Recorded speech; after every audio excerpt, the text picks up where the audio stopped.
This is a study on the nature of man and on the education that will help to build character and our walk with God, and also on how to raise our children. This is found in Review and Herald, January 10, 1882, Thoughts on Education by Mrs. Ellen White. And this will only cover paragraphs 1 and 2. So, paragraph 1. No work ever undertaken by man requires greater care and skill than the proper training and education of youth and children. There are no influences so potent as those which surround us in our early years. Says the wise man, train up a child in the way he should go, and when he is old he will not depart from it. The nature of man is threefold, and the training enjoined by Solomon comprehends the right development of the physical, intellectual, and moral powers. To perform this work aright, parents and teachers must themselves understand the way the child should go. This embraces more than a knowledge of books or the learning of the schools. It comprehends the practice of temperance, brotherly kindness, and godliness, the discharge of our duty to ourselves, to our neighbors, and to God. So, when you outline this, look at what we find when we outline it. The nature of man is threefold. It involves the right development of physical, intellectual, and moral powers. This is also something that you can find in education, psychological material, all kinds of research that verifies that this is the case. It comprehends the practice of temperance, brotherly kindness, and godliness. Interesting how you watch where I highlighted the number 1 here. Physical includes temperance, and then when we go down to the discharge of our duty to ourselves, to our neighbors, and to God. So the physical involves temperance and our duty to ourselves. So this very much is the physical part of our body and how we treat ourselves. It involves how we treat each others with brotherly kindness and our neighbors, and our moral walk, the morality we get from our walk with God. So, paragraph 2. The training of children must be conducted on a different principle from that which governs the training of irrational animals. The brute has only to be accustomed to submit to its master, but the child must be taught to control himself. The will must be trained to obey the dictates of reason and conscience. A child may be so disciplined as to have, like the beast, no will of its own, his individuality being lost in that of his teacher. Such training is unwise, and its effect disastrous. Children thus educated will be deficient in firmness and decision. They are not taught to act from principle. The reasoning powers are not strengthened by exercise. So far as possible, every child should be trained in self-reliance by calling into exercise the various faculties. He will learn where he is strongest and in what he is deficient.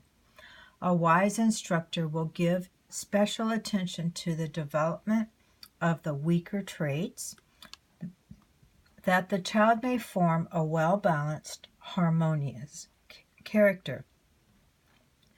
This paragraph has much in it, and let's look at how I just highlighted it and outlined it.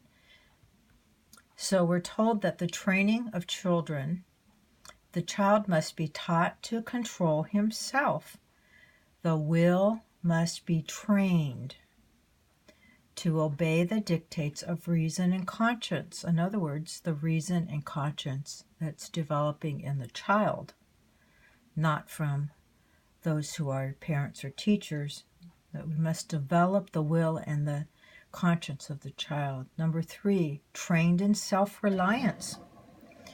The ability to rely on themselves and survive and make wise choices about how to do that.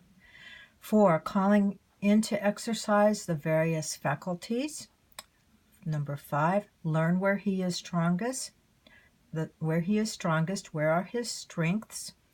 Number 6, and in what is he deficient? What are his areas of vulnerability? Where is he weakest? Each of us as individuals must learn this as part of character development, and as parents and teachers, our children must learn this. A wise instructor will give special attention to the development of the weaker traits, that the child may form a well-balanced, harmonious character. This is the goal. There's so much truth in here. We could apply this also to evangelism, teaching people how to find God, our own walk as adults, so at every stage of development, whether young or old, this is important to learn from. So the opposite of this, training that is not of God, children learn to have no will of its own, their individuality being lost in that of his teacher, and such training is unwise and its effect is disastrous. The children thus educated will be deficient in firmness and decision. They are not taught to act from principle. And I'm going to move to 7 because I'll come back to what's highlighted in blue there. The reasoning powers are not strengthened by exercise. So they're not taught to be self-reliant. They're not taught to know themselves and make decisions based on principle. They are taught to have no will of their own. Their individuality is lost in their teacher, and this training is unwise and its effect is disastrous. You can Google research about some of the factors that increase the risk that a child will give in to those who offer drugs or other types of things when they become a youth or a young adult. And this is a factor. If they're not taught how to make decisions early in their life, if they're not strengthened in their ability to make decisions on their own and to be self-sufficient. So now I'm going to come to where I highlighted where they are not taught to act from principle, point number 6. The part in blue is my interpretation of this. Instead, they are under the will, control of abuse. Even if the person who's controlling them does not intend to be abusive. They learn a foundation, a principle that is a principle of abuse and control. You could study what happened in World War II with the Holocaust in Germany, what happened in a number of dictatorships, whether it was in Cambodia and Laos or other countries all over the world. And these are the things that happened when a country, a society takes on these principles. The result is disastrous. It is possible to so treat people with control and abuse, to be under the will of someone else, that they lose the ability to make decisions on their own. So this is a foundation. Certainly we find it with abuse, but also it's found in countries, in societies that have lost the ability to govern themselves. This is just found in the first 2 chapters, or 2 paragraphs, and so we'll come back and we'll study more about what this, about other paragraphs and what's being taught here.